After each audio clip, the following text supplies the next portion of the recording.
Hello. जय हिंद दोस्तों। सभी साथियों को मेरा नमस्कार। मैं हूं अतुल बुढ़ाकोटी। और तुम्हें पता है एयरफोर्स का एग्जाम चल रहा है और आज भी एग्जाम हो रहा है, अभी भी हो रहा है। और जितने क्वेश्चंस मुझे इंग्लिश के मिले, मैंने बच्चों से बात की है, हमारी पूरी टीम ने। और जितने क्वेश्चंस अभी तक मिले हैं जो तुम्हारे इस शिफ्ट में पूछे जा रहे हैं, आज के दिन में पूछे जा रहे हैं, वो सारे के सारे क्वेश्चंस मैं लेके आ गया हूँ। तो इन सारे क्वेश्चंस को जल्दी से देखते हैं और उसके बाद देखते हैं कि कैसे कैसे क्वेश्चंस आज एयरफोर्स पे हमको मिल रहे हैं और कैसे कैसे क्वेश्चंस आज हमको थर्ड शिफ्ट में मिलने वाले हैं। तो बहुत इंपॉर्टेंट क्वेश्चन है, एक बार इनको जल्दी से देख लेते हैं जो कि स्टूडेंट ने मुझे बताया। तो स्टूडेंट ने बताया कि जो पहला क्वेश्चन आया है तुम्हारा पहला क्वेश्चन आया है वो आया है, एंटीनिम पूछा है तुम्हारा वर्ड का सिनोनिम। इनर्शिया, इनर्शिया वर्ड का तुम्हारा एंटीनिम पूछा है। ये पहला क्वेश्चन था। तो सबको पता है जो इनर्शिया होता है, इनर्शिया वो प्रॉपर्टी होती है जो कि किसी भी चीज को रेस्ट में ही रखती है। तो ऐसा इंसान, अगर इसका सिनोनिम पूछा, देखो हर एक चीज बता रहा हूं, एग्जाम में कुछ भी आ सकता है। तो अगर इसका सिनोनिम पूछा हो तो ऐसा इंसान जो कैसा होगा, लेजी होगा, जिसपे लेजीनेस होगी या जिसमें आइडलनेस होगी। ब्लैक बुक की सीरीज पे मैंने तुम्हें बताया था लेजीनेस और आइडलनेस मतलब क्या होता है। वो इंसान, वो व्यक्ति जो बहुत ही लेजी होता है, जो कुछ काम नहीं करता है, जिसपे इनर्शिया होता है, मतलब रेस्ट में है तो रेस्ट में रहेगा। अब इसका एंटीनिम पूछा था, एंटीनिम। तो अगर हम इसके एंटीनिम की बात करें, इसकी अपोजिट की, एंटीनिम की, तो वो कैसा होगा, जो एनर्जी हो, जिसमें जिसमें कैसी हो, जिसमें एनर्जी हो, जो कि किसी भी काम को बड़े अच्छे से करे, जो एक्टिव हो, एक्टिव भी बोल सकते हैं। तो जो तुम्हारे एग्जाम में आएगा वो हमारा आंसर हो जाएगा। तो इनर्शिया मतलब वो व्यक्ति जो लेजी हो, जो आइडलनेस हो, आइडल मतलब होता है जो लेजी हो, और इसका अपोजिट जो एनर्जी हो, जिसमें जिसमें जो एक्टिव हो। तो ये तुम्हारे क्वेश्चन में एग्जाम में पूछा गया है। अच्छा, अब नेक्स्ट क्वेश्चन, ये तो एंटोनिम से था, एक तुमसे सिनोनिम पे भी पूछा गया है। नेक्स्ट क्वेश्चन जो है वो तुम्हारा सिनोनिम पे भी पूछा गया है, वो है ग्रीगेरियस। ये तो ऐसे क्वेश्चन है एयरफोर्स का जो हमेशा पूछा जाता है, पता नहीं क्यों उनको बहुत ज्यादा इससे प्यार है। ग्रीगेरियस हमेशा एग्जाम में पूछा जाता है। अब ग्रीगेरियस मतलब सबको पता है, जिसको नहीं पता है देख लो। ग्रीगेरियस मतलब होता है जो ग्रुप में रहते हैं, जो झुंड में रहते हैं, जो एक साथ रहते हैं। ग्रीगेरियस मतलब वो लोग या वो जानवर जो किस में रहते हैं, ग्रुप में रहते हैं, झुंड में रहते हैं। अच्छा, जो झुंड में रहेंगे उसका मतलब वो मिलनसार होंगे। वही जो झुंड में रहेंगे इसका मतलब वो क्या होंगे, मिलनसार होंगे। तो अगर हम इसके सिनोनिम की बात करें तो वो कैसे होंगे, बड़े फ्रेंडली होंगे, मिलनसार होंगे भैया। फ्रेंडली के लिए एमिएबल भी आता है, तो एमिएबल होंगे वो, एमिएबल, मिलनसार होंगे। तो ये सब के सब हमको पूछा गया था। तो ग्रीगेरियस मतलब होता है जो ग्रुप में रहते हैं। इनका सिनोनिम पूछा था, तो वो कैसे होंगे, जो ग्रुप में रहेंगे वो फ्रेंडली होंगे, एमिएबल होंगे, जैसे हम बोल सकते हैं सोशिएबल होंगे, मतलब जो सोसाइटी में रहे, जो एक साथ रहे, बस। तो एक पूछा था सिनोनिम से, एक पूछा था एंटीनिम से, तो ये दोनों के दोनों मैंने करवा दिए।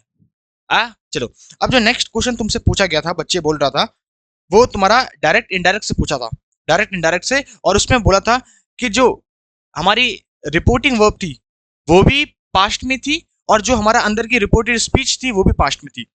तो ऐसा क्वेश्चन पूछा गया था। तो ऐसे करता हूं, मैं उसका एक क्वेश्चन तुम्हारे लिए बना देता हूं और उसके बाद हम उसको सॉल्व करते हैं। तो बच्चे ने बोला कि रिपोर्टिंग वर्ब और रिपोर्टेड स्पीच दोनों के दोनों पास्ट में थी। तो क्वेश्चन लगभग लगभग ऐसा रहा होगा जैसे मैं बना रहा हूं, my mother said to me.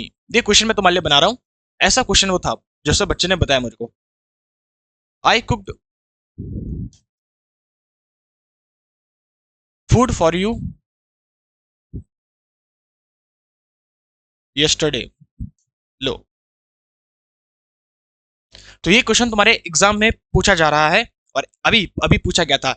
My mother said to me I cooked food for you yesterday. मेरी मम्मी ने मुझसे कहा था कि उन्होंने मेरे लिए खाना बनाया था यस्टरडे। अब तुम्हें पता है कैसे चेंज करना है, देखो ये है सब्जेक्ट, ये है वर्ब, रिपोर्टिंग वर्ब, और ये है ऑब्जेक्ट। तो हम क्या करेंगे, सब्जेक्ट को सब्जेक्ट रहने देंगे, माई मदर का माई मदर। मैंने बोला भी था जब सेट टू होता है तो सेट टू किस में चेंज होता है, टोल्ड में। बहुत ही बढ़िया, टोल्ड। मी का मी। अब इन्वर्टेड कॉमा हटेगा तो हम कंजंक्शन क्या यूज करेंगे, दैट यूज करेंगे। बस इतना आ गया। अब उसके बाद है जहां जहां हमको प्रोनाउन दिखेगा वहां वहां प्रोनाउन चेंज होंगे। तो एक प्रोनाउन दिख चुका है, दो प्रोनाउन दिख चुके हैं, तो उन दोनों को चेंज करेंगे। ये है फर्स्ट पर्सन प्रोनाउन। तो फर्स्ट पर्सन प्रोनाउन चेंज किसके अकॉर्डिंग होता है, ऑब्जेक्ट या सब्जेक्ट, सब्जेक्ट के अकॉर्डिंग। तो सब्जेक्ट है मदर, लड़की है तो शी आया। कुक्ड है वर्ब की सेकंड फॉर्म, वर्ब की सेकंड फॉर्म मतलब सिंपल पास्ट। जब सिंपल पास्ट को हम चेंज करते हैं तो किसमें करते हैं, पास्ट परफेक्ट में चेंज करते हैं। पास्ट परफेक्ट बोले तो हैड के साथ वर्ब की थर्ड फॉर्म। तो हैड के साथ वर्ब की थर्ड फॉर्म, ये है वर्ब, इसकी थर्ड फॉर्म क्या होती है, कुक्ड ही होती है, याद रहेगा, ठीक है। फिर आएगा फूड, फूड का फूड। अच्छा, फॉर, फॉर का फॉर। अब यू है, यू भी प्रोनाउन है, कौन सा पर्सन प्रोनाउन है, सेकंड पर्सन प्रोनाउन है, तो उसको भी चेंज करेंगे किसके अकॉर्डिंग, ऑब्जेक्ट के अकॉर्डिंग, तो ऑब्जेक्ट है मी, फॉर मी। अब यस्टरडे, यस्टरडे है टाइम और प्लेस रिलेटेड वर्ड, तो यस्टरडे का भी होगा द प्रीवियस डे। देखो सबको चेंज करेंगे हम पास्ट में, द प्रीवियस डे। एक और बार बता रहा हूं, देखो क्या था, माय मदर का मैं मदर रखा, सेड टू का टोल्ड किया, मी का मी किया, इन्वर्टेड कॉमा रिमूव हुआ तो दैट लगा दिया। अब दो प्रोनाउन थे, दोनों को चेंज किया, आई था फर्स्ट पर्सन तो किसका अकॉर्डिंग चेंज हुआ, मदर के अकॉर्डिंग शी हुआ। कुकड था सिंपल पास्ट, तो सिंपल पास्ट का क्या होगा, past perfect. Food for same रहा। यू का यू था सेकंड पर्सन, किसके अकॉर्डिंग चेंज हुआ, मी मी। और द प्रीवियस डे, यस्टरडे का क्या होगा, द प्रीवियस डे। तो ऐसा क्वेश्चन तुम्हारे एग्जाम में पूछा गया है अभी। अच्छा, अब एक क्वेश्चन तुमको एक्टिव पैसिव से भी पूछा गया था, ये बच्चों ने बताया, तो एक क्वेश्चन तुम्हारा एक्टिव पैसिव से भी था। वो क्वेश्चन कुछ ऐसा था, she has had a pain for a long time. बच्चे ने कहा कि सर जो क्वेश्चन था वो था प्रेजेंट परफेक्ट का, तो क्वेश्चन किसका था, प्रेजेंट परफेक्ट से रिलेटेड था, प्रेजेंट परफेक्ट का। अब प्रेजेंट परफेक्ट का जो क्वेश्चन था वो मैंने तुम्हारे लिए ऐसा क्वेश्चन ले लिया है ताकि तुमको मैं करवा सकूं, और ये क्वेश्चन अगर आ जाए तो इस क्वेश्चन की प्रैक्टिस भी तुमसे हो जाए। तो ऐसा क्वेश्चन मैंने तुम्हारे लिए बनाया है। देखो क्या है, सब्जेक्ट हेल्पिंग वर्ब के साथ वर्ब की थर्ड फॉर्म, और ये है ऑब्जेक्ट। देखो कैसे करना है, हमेशा इस क्वेश्चन की प्रैक्टिस करा रहा हूँ, बहुत इंपॉर्टेंट है, बच्चे हमेशा फंसते हैं, तो ऐसा क्वेश्चन मैंने बना लिया तुम्हारे लिए। अब ये तुम्हारी थर्ड शिफ्ट में पक्का पूछा जा सकता है। देखो कैसे होगा, she has had a pain, उसके पास पेन है बहुत लंबे टाइम से, फॉर अ लॉन्ग टाइम, बहुत लंबे टाइम से। अब देखो हमको एक्टिव पैसिव में केवल और केवल हमको सब्जेक्ट वर्ब और ऑब्जेक्ट से ही मतलब होता है, इसके बाद प्रेपोजिशन के बाद क्या है उससे कोई मतलब नहीं है, हमें केवल मतलब है सब्जेक्ट वर्ब ऑब्जेक्ट। क्योंकि ऑब्जेक्ट आगे जाके क्या बनेगा, सब्जेक्ट बन जाएगा, ऑब्जेक्ट ही आगे जाके क्या बन जाएगा, सब्जेक्ट बन जाएगा, और सब्जेक्ट ही आगे जाके क्या बन जाएगा, ऑब्जेक्ट बन जाएगा बाय हर। ये तो होगा। तो हमको जो मतलब होता है किससे होता है, सब्जेक्ट वर्ब ऑब्जेक्ट, क्योंकि ये दोनों चेंज होते हैं, ऑब्जेक्ट सब्जेक्ट बन जाता है, सब्जेक्ट ऑब्जेक्ट बन जाता है बाय के साथ। और फॉर अ लॉन्ग टाइम का फॉर अ लॉन्ग टाइम ही लिख लेते हैं हम, उसमें क्या दिक्कत है, फॉर अ लॉन्ग टाइम। अब देखो चेंज कैसे करते हैं, हम सबको पता है चेंज कैसे करते हैं, हैज हैड के साथ थर्ड फॉर्म, हैज हैव के साथ थर्ड फॉर्म, इसका मतलब प्रेजेंट परफेक्ट। और प्रेजेंट परफेक्ट को जब चेंज करते हैं तो क्या बनता है, हैज हैव के साथ बीन के साथ वर्ब की थर्ड फॉर्म लगा दो। तो पेन है सिंगुलर तो क्या होगा, हैज बीन, और थर्ड फॉर्म क्या होगी, हैड का हैड ही होगी। ये देखो, has been had by her, आया कैसे, ये था हैज हैव के साथ वर्ब की थर्ड फॉर्म, तो हैज हैव के साथ वर्ब की थर्ड फॉर्म मतलब प्रेजेंट परफेक्ट। जब इसका हम पैसिव वाइज बनाएंगे तो हैज हैव के साथ बीन के साथ वर्ब की थर्ड फॉर्म। सब्जेक्ट था हमारा सिंगुलर, तो सिंगुलर सब्जेक्ट है तो हैज बीन, और थर्ड फॉर्म किसकी, मेन वर्ब की, तो मेन वर्ब ये है हैड, इसी की थर्ड फॉर्म हैड ही होती है। तो ये हमारा आंसर हो गया। तो ऐसे क्वेश्चन तुम्हारे एग्जाम में आते हैं। तो a pen has been had by her for a long time, एक पेन उसके पास काफी लंबे समय से है, उसके पास एक पेन काफी लंबे समय से है, बात एक ही है। तो बोलने का तरीका चेंज हो जाता है, मीनिंग सेम रहता है, बोलने का केवल तरीका चेंज हो जाता है। तो ऐसे क्वेश्चन तुम पे आ सकता है। देखो हर एक पॉसिबिलिटी करवा रहा हूँ, एक भी क्वेश्चन तुमसे एग्जाम में मिस नहीं होगा जब तक मैं हूं तुम्हारे साथ, लेटेस्ट अपडेट के साथ तुम्हारे सारे के सारे क्वेश्चन बता रहा हूँ। अच्छा, अच्छा एक स्पेलिंग एरर से भी बच्चा बोल रहा है कि सर स्पेलिंग एरर से भी एक आया था, स्पेलिंग एरर से वो क्या था, मेंटेनेंस की स्पेलिंग आई थी। तो स्पेलिंग एरर से भी एक आई थी स्पेलिंग, और उसमें इनकरेक्ट स्पेलिंग थी, हमको करेक्ट स्पेलिंग बतानी थी, मतलब चार ऑप्शन से तीन गलत थी एक सही थी। अब जल्दी से बता दो मेंटेनेंस की स्पेलिंग क्या होती है, जल्दी से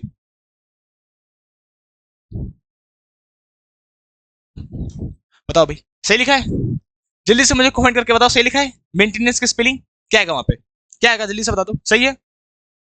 भैया यही तो बच्चे गलती कर रहे हैं, यही तो गलती कर रहे हैं बच्चे, मेंटेनेंस।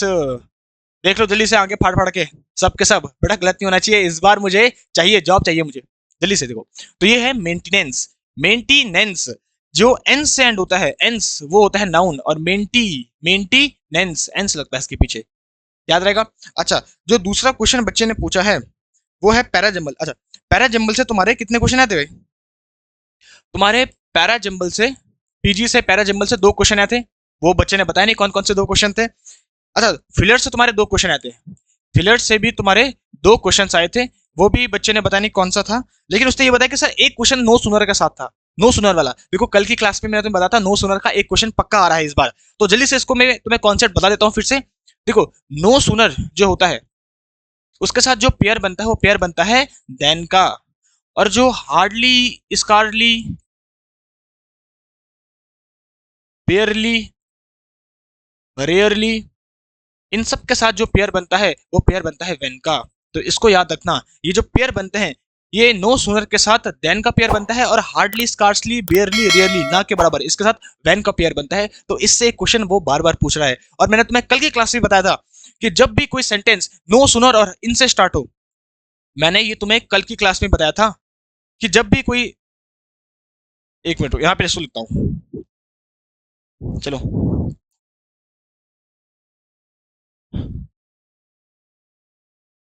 मैंने तुम्हें ये कल की क्लास में भी बताया था कि जब भी कोई sentence no sooner, hardly, scarcely, barely, rarely से स्टार्ट होता है तो उसके बाद हमेशा पहले हेल्पिंग वर्ब आती है, तब जाके सब्जेक्ट आता है। इन्वर्जन का लॉ फॉलो होता है, इन्वर्जन। ये मैं बार बार बोल रहा हूं, ये एग्जाम में क्वेश्चन आ सकता है तुम्हारा एरर में। कैसे? जब भी कोई sentence no sooner, hardly, barely, scarcely, rarely से स्टार्ट हो तो उसके बाद पहले हेल्पिंग वर्ब आएगी, तब जाके सब्जेक्ट आएगा। इन्वर्जन का लॉ फॉलो होता है। आया? और जब भी ये बीच में आए सेंटेंस के तो नो सूनर के साथ देन का पेयर आएगा, हार्डली के साथ व्हेन का पेयर आएगा। ये याद रखना, इंपॉर्टेंट है, भूलना मत एक चीज। जल्दी से सारी की सारी चीजें देखो। चलो आगे। अच्छा, एक क्वेश्चन बच्चे ने बताया कि इससे भी आते हैं क्वेश्चन प्रेपोजिशन चैप्टर से, आई विल बी ग्रेटफुल। ये ग्रेटफुल तो ये दे ही रहा है हमेशा, या तो स्पेलिंग में दे रहा है या तो ये प्रेपोजिशन में दे रहा है यू। अब सबको पता है इसका आंसर, वैसे जिसने पढ़ा होगा, बाय, विद, टू, एट, ये थे तुम्हारे ऑप्शन। तो इजी था तो उसको याद थे। तो आई will be grateful dash you, क्या आएगा? ग्रेटफुल। अरे ग्रेटफुल, मैं आभारी हूं तुम्हारे प्रति, तो तुम्हारे प्रति तो to you, I will be grateful to you, मैं तुम्हारे प्रति आभारी रहूंगा, ऐसा। I will be grateful to you. देखो ये क्वेश्चन, तो ऐसे क्वेश्चन आए। और इसकी स्पेलिंग भी देख लो, बार बार बोल रहा हूँ, इसकी स्पेलिंग ग्रेटफुल होता है, ये मत कर देना, मैं बार बार बोल रहा हूँ, ग्रेटफुल मत कर देना रे, क्योंकि ग्रेट भी एडजेक्टिव होता है और फुल जिसके पीछे लगता है वो भी एडजेक्टिव को ही बनाता है। तो जब ये पहले से एडजेक्टिव है तो उसके पीछे फुल नहीं लगेगा। ग्रेटफुल नहीं होता है, ग्रेटफुल होता है, GRATE, बार बार चिल्ला के बोल रहा हूँ। ग्रेटफुल मतलब होता है आभारी होना, आभार प्रकट करना किसी के प्रति। ठीक है? अच्छा, अब एक वर्ड फॉर्मेशन से भी तुम पे क्वेश्चन आया था। कैसा क्वेश्चन आया था? एक वर्ड फॉर्मेशन से भी आया था तुम पे क्वेश्चन। अच्छा, आगे करते हैं इसको। एक तुम पे वर्ड फॉर्मेशन से भी क्वेश्चन आया था। लो भाई, और क्या क्वेश्चन बोला था उसने? रिस्पॉन्स का एडजेक्टिव पूछा था। रिस्पॉन्स, उसने बोला था रिस्पॉन्स का एडजेक्टिव बताओ भैया, जल्दी से बता दो भाई। जितने लोग बोल रहे हैं, देख रहे हैं वीडियो, जल्दी से बताओ क्या था, क्या होगा रिस्पॉन्स का एडजेक्टिव? क्या होगा? रिस्पॉन्सिबल। लो, रिस्पॉन्सिबल, जिसके पीछे बल लगता है वो हमारा एडजेक्टिव बन जाता है। देखो ऐसे ऐसे इजी क्वेश्चन से तुम्हारे पास जो आ रहे हैं, तो रिस्पॉन्स का रिस्पॉन्सिबल हो जाएगा। अच्छा, अब बच्चे ने बोला कि सर एक तो फॉर्म करेक्ट करने के लिए आया था, करेक्ट दी फॉर्म, ये फॉर्म करेक्ट करने के लिए आया था, उसके 3 क्वेश्चन आए थे तुम्हारे पास, लेकिन बताया नहीं कौन कौन से 3 क्वेश्चन थे। पैसेज के तो 4 क्वेश्चन ही आए थे, अब वो तो हमको पता नहीं है पैसेज में क्या था। पैसेज के 4 ही क्वेश्चन आ रहे हैं, करेक्ट द फॉर्म के 3 आ रहे हैं, और एक तुम्हारा आया था वन वर्ड सब्सटीट्यूशन, एक तुम्हारा वन वर्ड सब्सटीट्यूशन उसने पूछा था। अच्छा, क्या पूछा था ये भी उसने बताया बच्चे ने, चलो भैया कुछ तो पता चला। तो वन वर्ड सब्सटीट्यूशन तुम पे आया है, लिविंग इन वाटर, जो पानी में रहते हैं उनको क्या बोलते हैं? ये तो सबको पता है यार, ये तो पढ़ने की जरूरत नहीं है। क्या बोलते हैं? जो पानी में रहते हैं उनको क्या बोलते हैं? लिविंग इन वाटर, उनको बोलते हैं एक्वेटिक, जो जलीय होते हैं, जो पानी में रहते हैं। तो ये तुम्हारे पास वन वर्ड सब्सटीट्यूशन आया था। तो ये सारे के सारे 20 क्वेश्चन तुम्हारे एग्जाम में आए थे, मैंने तुम्हें बता दिए हैं। जल्दी से इनको रिवाइज करो, टेलीग्राम में ये सारी की सारी PDF दे दी है, वहां से रिवाइज करके थर्ड शिफ्ट में फाड़ दो। ठीक है? तो उसके बाद मैं तुम्हें फिर नेक्स्ट क्लास में मिलूंगा और अपडेटेड क्वेश्चन के साथ। तब तक के लिए अपना ख्याल रखो, बाय बाय।